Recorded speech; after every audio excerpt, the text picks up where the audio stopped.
একটানা বৃষ্টি আর এই বৃষ্টির জেরে দক্ষিণবঙ্গের বিভিন্ন জেলার জলছবি আপনাদের দেখাবো।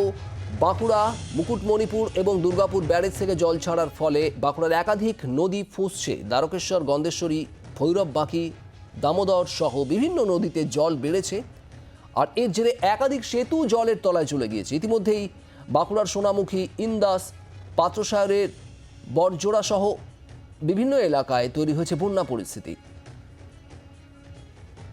গত কয়েকদিনে টানা বৃষ্টি, অন্যদিকে মুকুটমণিপুর এবং দুর্গাপুর ব্যারেজ থেকে জল ছাড়ার ফলে ফুলে ফেঁপে উঠেছে বাঁকুড়ার উপর দিয়ে বয়ে যাওয়া সমস্ত নদীগুলি। আমি এই মুহূর্তে দাঁড়িয়ে রয়েছি বাঁকুড়ার দ্বারকেশ্বর নদীর মিনাপুর যে ঘাট রয়েছে, সেই মিনাপুর ঘাটের যে অবস্থা, সেই অবস্থা একটু দেখানোর চেষ্টা করব। গোটা নদী কিন্তু ইতিমধ্যেই ফুলে ফেঁপে উঠেছে এবং নদীর পাড়ে যাদের বাস, তাদের কিন্তু ইতিমধ্যেই চিন্তার ভাঁজ পড়েছে তাদের কপালে, কারণ যে কোনো সময় একটা বন্যা পরিস্থিতি তৈরি হতে পারে, এমনটাই কিন্তু তারা আশঙ্কা করছেন।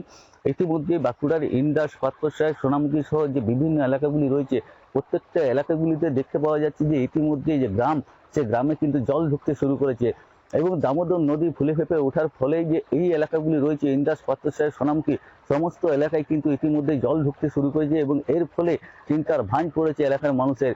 ইতিমধ্যে বহু ফসলের জমি, সেই জমি কিন্তু জলের তলায় তলিয়ে গেছে। ইতিমধ্যে জেলা প্রশাসনের পক্ষ থেকে একাধিক সতর্কমূলক পদক্ষেপ নেওয়া হয়েছে।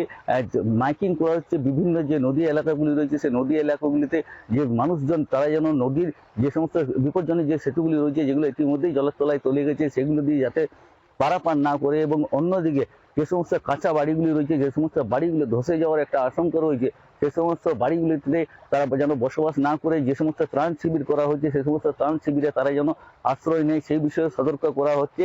এবং সব মিলিয়ে যেটা বলা যায়, বাঁকুড়া জেলার যে পরিস্থিতি, সেই পরিস্থিতি কিন্তু দিন যত যাচ্ছে তত ভয়াবহ আকার কিন্তু একটা ধারণ করছে।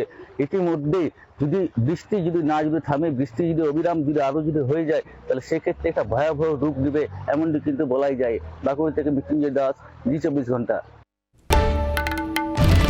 বাংলার আওয়াজ, বাঙালির আবেগ, জি24 ঘন্টা।